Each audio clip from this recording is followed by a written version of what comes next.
Hello again. I'm Tripp Rogers. He's the Hall of Famer Mike Sheck. We are the Fantasy Sultans, and we are back for our usual mid-playoff show. And we'll also talk about other things. Yeah.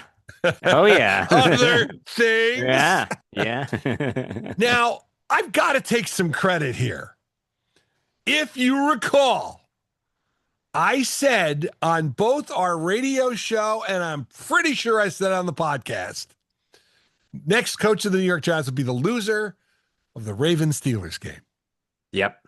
I said that. I said that.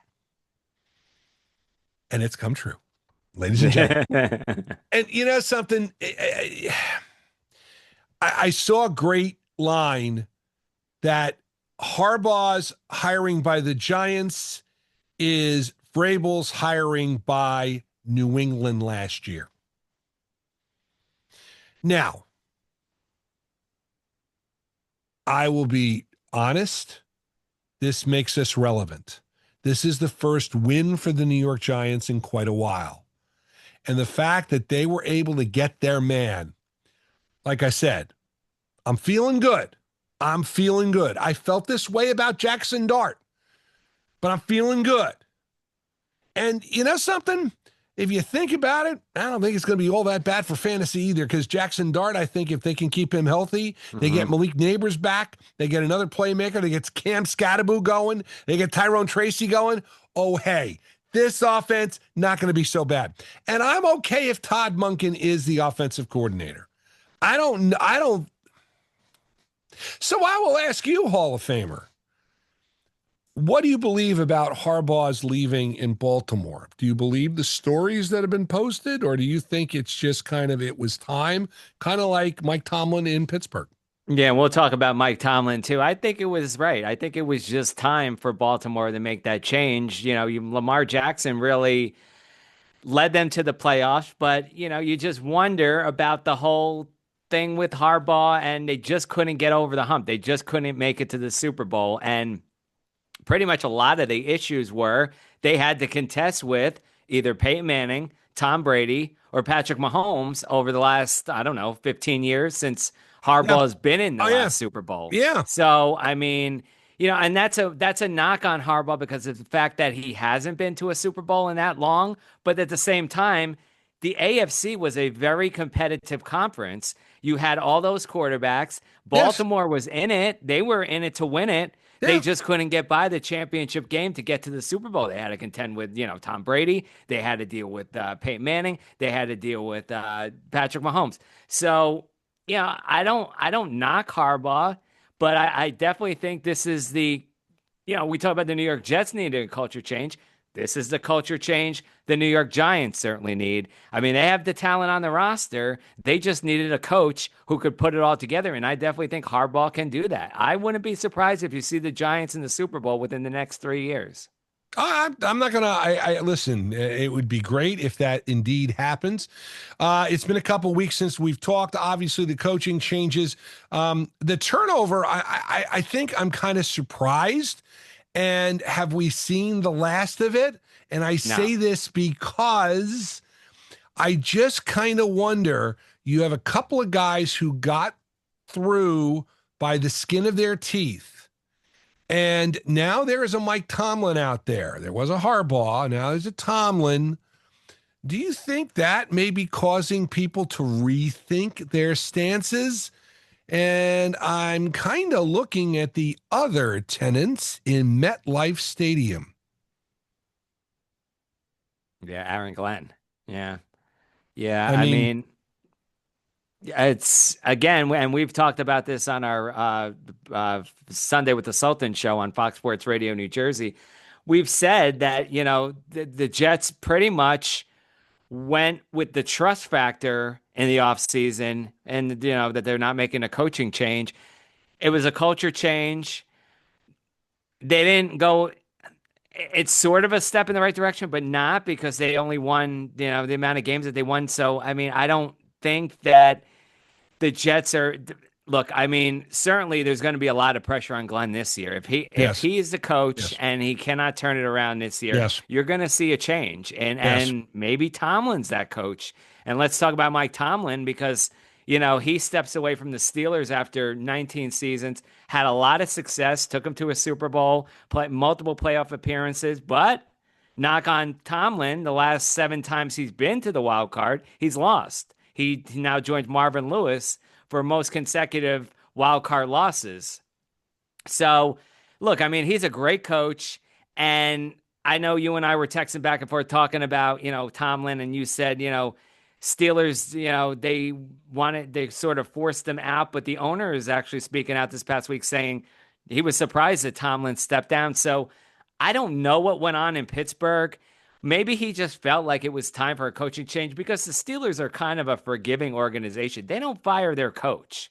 We've seen it from the past, and they've only had 3 coaches since 1969: Chuck Noll, Bill Cowher, and now Mike Tomlin. So I'm going to be very interested to see who they hire for the Steelers because, again, those were all first-year head coaches. Now, there are big names out there who are available, like a Mike McCarthy, a Mike McDaniel, who could go to the Pittsburgh and end up a coach. But I'm not so sure they're going to go that route because Pittsburgh seems to go the route of a first-year head coach. So maybe that's a Todd Monken. Maybe it's a Jesse Minter. Somebody like that they go after. I don't know. But again, Tomlin was definitely a shake-up story that we got right after that game, that Monday night game, the following day. And you wonder, he's going to take a season off. He might do television. And there are a few networks out there that would definitely want him in the lineup. The one that makes the most sense to me is ESPN because they're looking to revamp their studio show for next season because they have the Super Bowl next year. So maybe Mike Tomlin steps in that role. Of course, Fox is being a leader, so-called leader, for him to step on the pregame show. You've got Bill Cowher, whose contract expires on CBS, so maybe he ends up replacing Bill Cowher. It's going to be an interesting offseason, I'll tell you that much. Or maybe Tomlin just sits the whole year out. Maybe he sits the whole year out and does nothing. I don't know. Yeah, here's part of the problem, I think. And Mike, you're right about the TV stuff. First of all, just real quick, I have sources in Pittsburgh, and they said the problem was the optics of Pittsburgh firing Mike Tomlin. The optics of the Rooney Rule, the Rooney Rule is named after Dan Rooney. Okay. Right. They wanted him out. The story I've gotten is they wanted him out. They said, you resign. We will not stand in your way. If you want to go somewhere, we will pay you what we owe you, but we do not want you. And again, part of this, I think, is posturing in front of the cameras. Again, I could be wrong, but like I said, I trust my sources in Pittsburgh. And I got this said to me. So I think there is some part of this. And if you look at, we dropped this podcast on Thursday, and there was an article in The Athletic talking about that meeting that Tomlin had with the players. And some of the players are now pissed that somebody knows what happened in that meeting and talked about it. So there are some issues in Pittsburgh. But now back to Tomlin. I don't know if he goes to TV per se, because if he wants to still coach, I don't think TV guys are going to throw bunches of money at him to get him to come to work for him just to be a way station for their next job. They've gotten tired of coaches who are using them for exposure to get their next job. I don't know if Tomlin's going to do that. Now, the thing I will say, and I want you just to think about this for a second. Let's play the game of Tomlin sits out, but Tomlin is there in the wings. All right. We're now at the end of 2026. Coaches who are on the hot seat include Washington Commanders. I think Dan Quinn will be on the hot seat this year. Todd Bowles in Tampa Bay. Mm-hmm. Not as a hot seat, but there could be some movement. Let's go to the AFC. Well, first off, obviously Zach Taylor's on the on the hot Yeah. seat in Cincinnati. But let's go Kansas City. What if Andy Reid says, "Oh, I've had enough"? You don't think Kansas City would call Mike Tomlin in a heartbeat and say, "Hey, would you like to come here"? Yeah. You think I Tomlin would mean, want to come and have Patrick Mahomes as his quarterback? You know, to put yeah. it out there. I'm just Yeah. saying. You know, um, New York so- Jets could be in that conversation too. They're well, seeing what the Giants are doing, so maybe they follow suit if Glenn does not have a great season next year. again, the Giants. Okay, if you compare the Jets and the Giants right now, compare the two teams. Giants got a quarterback. Giants got a decent defense. Giants got some playmakers on offense. They're a couple players away. And listen, I am not harboring any imagination that the Giants are going Super Bowl bound. No, I don't. I'm not yet. They still need some more parts. But again, you got to get in the tournament to win it. What about the Jets? Where are the Jets? You got a coach who I don't know. You have no quarterback. No. You have a defense that was absolutely awful. And oh, by the way, Aaron Glenn got his job being a defensive coordinator. And that last 6 games in the season was awful for him. Awful. So I think there's a lot of positives on the Giants side than there are on the Jet side. You know, unfortunately, I hate to I compare it to the smoldering dung heap that you would call the Cleveland Browns. You know, who's going to take that job? You know, who would want to go into that? Who wants to deal with that? I mean, you got Myles Garrett. Yeah, he's great. But one man doesn't make a football team. I mean, that's on the coaching jobs. I think that ranks 10th, and there are 8 openings. Need I say more? I gotta remember to use that one on the Sunday with the Sultans show. Would Dion want to take that job? Oh, man, I don't know. I don't Yeah. know. Yeah. I don't know. I don't know. Yeah. Anyhow, Yeah. we're deviating a little bit. We're talking, we're schmoozing, but that's what we do here on the Fantasy Sultans. We talk about fantasy and obviously let us talk a little bit about fantasy. We will go more into depth in our next show, which will come just before the Super Bowl, which we make our Super Bowl predictions. This show, though, we're going to focus on fantasy gold and fantasy mold. And we'll let the Hall of Famers start with the gold It's gold, standard. Jerry. Gold. Yeah, Gold. Drake It's gold, May. Jerry. Gold. Drake May from New England. He's average draft position. Yeah, it was gold, definitely. Ninth or 10th round, hands down, the quarterback off the board. You're definitely getting a value pick out of him. He had an MVP type caliber season. Finished quarterback number 2 overall in fantasy, over 4,300 passing yards, 31 touchdowns, and 8 interceptions. Teams that waited on a quarterback, oh boy, they cleaned up on him this past year and cashing in because, he wasn't the only one to deliver late, but he certainly put up impressive numbers. And if you drafted him, you loved the Drake. Meanwhile, your opponents hated the Drake. Hate the Drake. Hate the Hate Drake. the Drake. All right, let's move on to a running back. San Francisco's Christian McCaffrey. Mac knows all about him. He was the number 1 overall scorer in fantasy football in 2018 and again this season. Number 1 chosen running back in 2023 and number 2 at the position in 2018. 5 other years, McCaffrey played as if he was averaging 170 fantasy points and only missed a total of 37 contests. This season, though, a career high 17 games, 12th most fantasy points by any player in history, over 1,200 yards, 10 rushing touchdowns.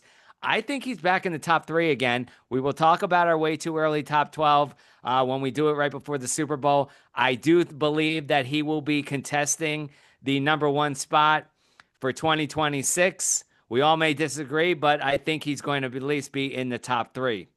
Another player who's going to contend for that spot, yeah, I'll have him in that spot too. Jahmyr Gibbs of Detroit. 243 yards, 1,223 yards, and 13 touchdowns.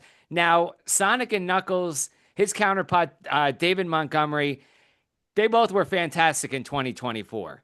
This season, they were great, but I think Sonic outdueled Knuckles in that one by far. Gibbs did it behind a regressed Lions team. Just imagine what he'll do next season. I do believe that the Lions are going to turn things around in 2026. So I'm excited to see what he'll do. Let's talk about wide receiver Jackson Smith and Jigba of Seattle. He ended the second half of last season on a red hot streak, brought it with him in 2025. 9 100-yard performances, over 1,700 yards and 10 touchdowns. A change to offensive coordinators did him wonders. Also, the quarterback upgrade was the difference in his numbers, too. He operated as wide receiver number 1 with DK Metcalf being shipped out to Pittsburgh, showed that he could perform anywhere on the field. What about tight end? Well, the only tight end clipping 1,000 yards, that was Trey McBride in Arizona. 1,239 yards on the season, 126 receptions on 169 targets. He tied with Dallas Goedert for the most touchdowns by a tight end, 11. No one was even close to being on McBride's level. And if he's going to continue to be great in 2026, well, the big question mark is whether Kyler Murray's back at quarterback for the Cardinals. Either way, I think McBride will do just fine. All right, let's go over to fantasy mode. And if you go back to my fantasy goal from last year, he was atop my list. Lamar Jackson of Baltimore became the first quarterback to throw for over 4,000 yards and rush for 900 last season. This season, he's fantasy mode. A hamstring injury costed him 3 games around midseason, then hampered his play after that. 1,500 fewer passing yards than last season, and tied for 18th among quarterbacks in touchdowns with 21. Jackson was the number 2 selected and a third-round pick overall. He only put up 13.5 points per week from weeks 9 to 17. That was not a quarterback that impressed, and which is why he's in the mole category. As we shift to running backs, I'm going to say Chuba Hubbard in Carolina. Now, he got an extension last November 2024. He was expected to operate as the clear workhorse in that offense. And while he did have a strong start, averaging 18 points per game, a guy by the name of Rico Dowdle, Uncle Rico, exploded onto the scene. Hubbard averaged only 7 PPR points after that. Now, he did get back on track in week 13 with some good numbers, but after that, a little bit inconsistent, so he goes into the mold category. CeeDee Lamb in Dallas, another mold wide receiver. Now, Lamb is an elite player, and to put him in mold category is shocking, but he was an early first-round pick, and he did have a 1,000-yard season, but he took a step back with George Pickens taking over that lineup. Just 3 total touchdowns. Part of his problem, the Cowboys definitely their offense, but he had a lot of drops in that offense too. He was also injured at some points of the season as well. He's a player that's getting big-time money and not putting up the numbers. I expect him to be selected a bit later in round 1 next season. We'll keep it with mold receivers, and I'll go with Brian Thomas Jr. in Jacksonville. Now, Thomas finished outside the top 40 receivers in fantasy. He scored despite playing 13 of 17 games, only 5 games with 10 or more points. After posting top 5 wide receiver numbers last year, we didn't expect regression, but it happened. And the trade for Jacoby Myers definitely impacted his performance too, as well as Parker Washington. And as we round it out here, Baltimore tight end Mark Andrews. I had him as disappointments on our Fantasy Festivus show. Just 3 games this year with double-digit fantasy points, scoring 5 times. He's been mold for the past few seasons, yet somehow he got a 3-year extension with the Ravens. I'm very interested to see how Baltimore operates next year with their new head coach, how that offensive scheme works. I don't know. I'm not feeling too good about picking Mark Andrews next season as a tight end. He's one I think I would shy away from just because of his numbers the past few seasons. And he's kind of going in that category of Kyle Pitts.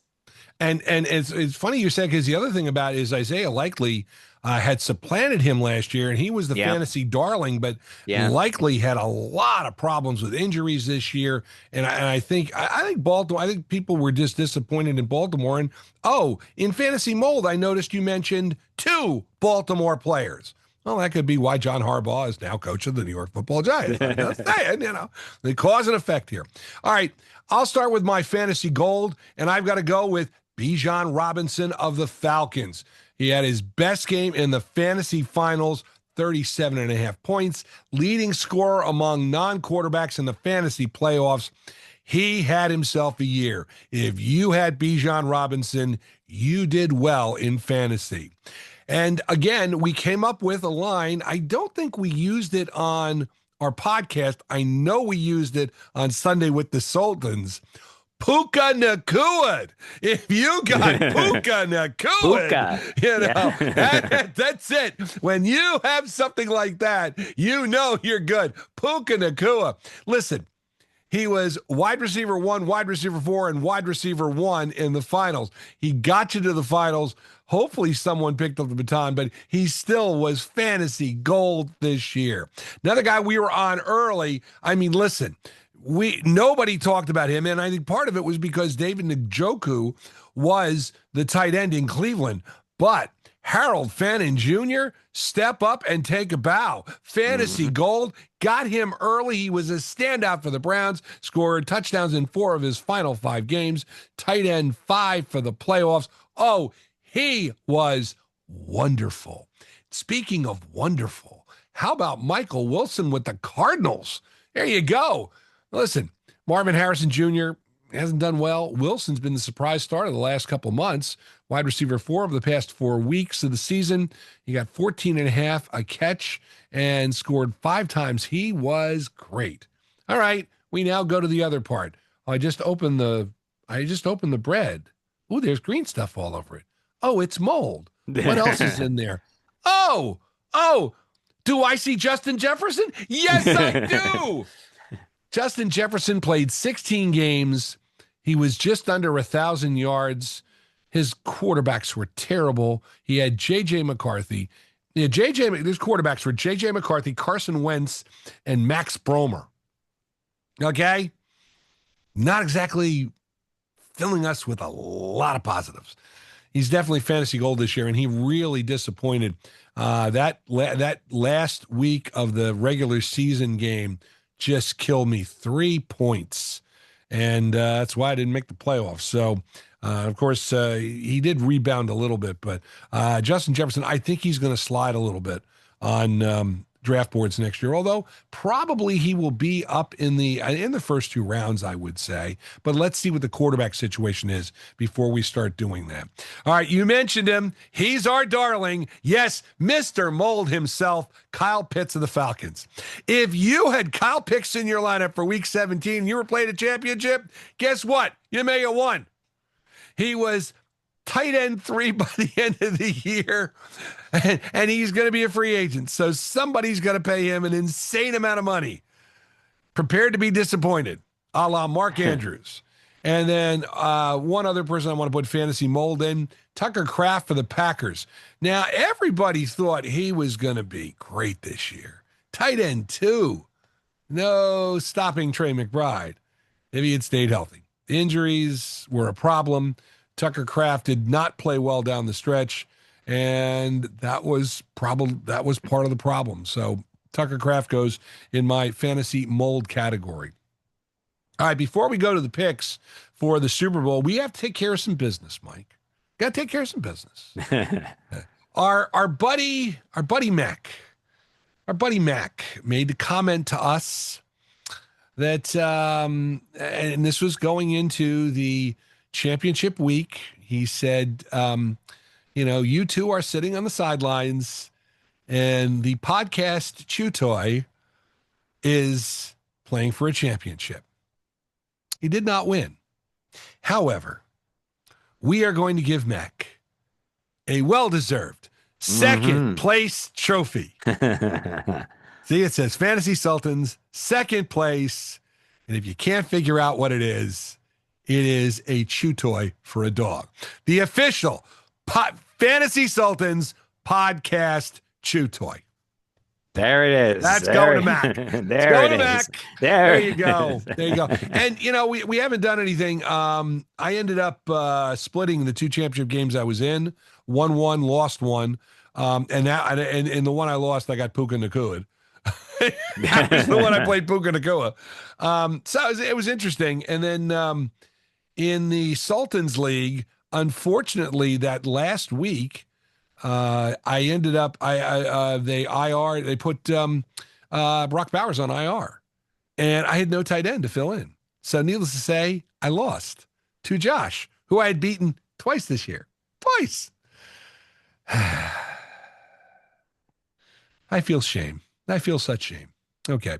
All right, Mike, let's turn our attention to the games that are at hand. We are down to the final 8 in the NFL, or the final 8 in the NFL. Yep. It's 4 games. Like, gotta do the math here. Gotta do math. We're in the final 8. We're in the semifinals. It's the divisional playoff round, as they say it in football parlance.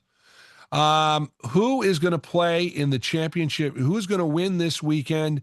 And then who is going to go to the Super Bowl? Do you want me to go first? Because I've kind of tipped my hand already. If you remember on the on Sunday with the Sultans. Yeah, go ahead. I kind of tipped my hand. So yeah, go ahead. I said Sunday with the Sultans. Like I said, I've been on a roll. I predicted John Harbaugh to the Giants. Lamar Jackson's bad year. I mean, we got some good things and bad things. Harold Fannin Jr. was me. Okay. But I said, I really thought the way the playoffs broke, I thought it's going to come down to Houston and the Bills. I think this will be the first time since they've gone to wild cards that a wild card team will host a championship game, and it will be in Houston. And I've seen nothing to change my bet. I wasn't blown away by New England the other night. I thought they played okay. I mean, they played good, but they're still a young team. They're still learning. Houston's defense is as advertised. They are that good. Buffalo has Josh Allen. Josh Allen has no excuses. Sean McDermott has no excuses this year. There's no Chiefs. There's no Andy Reid. There's no John Harbaugh in Buffalo and Baltimore. There's no Mike Tomlin in Pittsburgh. There's nothing. And you guys should be able to roll. I think it's Buffalo and Houston for the AFC Championship game, and I think Buffalo goes to the Super Bowl finally. The NFC is a little bit tougher.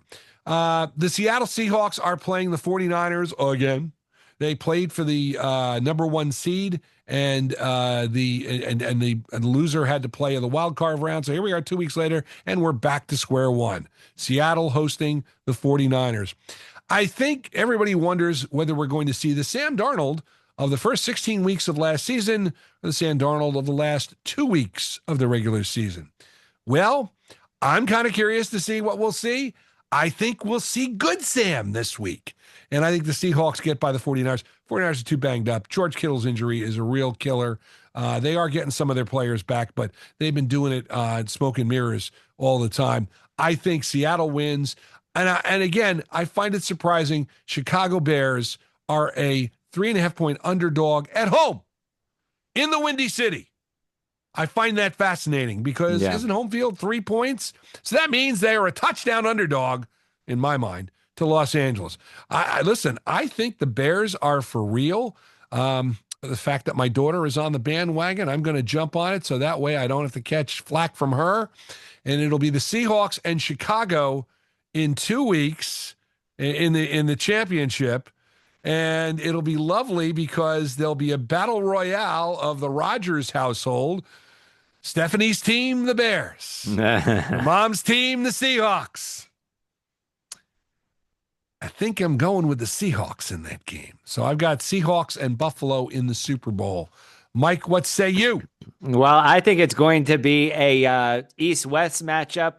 From the AFC East, I'm going to go with Buffalo and New England advancing to the championship games. I think Buffalo, we talk about this being their season with no Patrick Mahomes in the postseason. They have a good chance. I still like what I've seen from Mike Vrabel's defense there. They put a lot of pressure on Justin Herbert last week. Some fantastic games by them and just a turnaround season. You talk about Harbaugh turning around the Giants. Vrabel has done the same. And, Harbaugh could do the same with the Giants next year or the following year.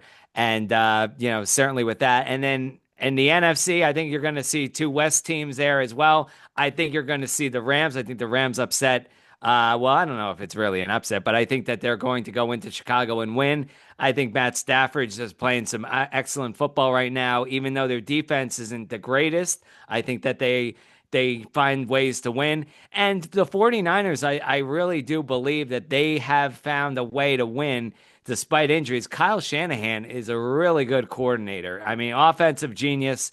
Head coach, obviously, but I mean, goes back to the offensive coordinator dates. He's got it going. I think they come out and win in Seattle. It wouldn't surprise me if Seattle won, but I think that you're going to see San Francisco and the Rams playing for the championship game. And I'm going to go with New England and Los Angeles for the Super Bowl. I just think that, I mean, and San Francisco could surprise and get to the Super Bowl because then if they would play the Super Bowl in their home stadium, which, by the way, would be very interesting because it is the year that they would have to play on the away side.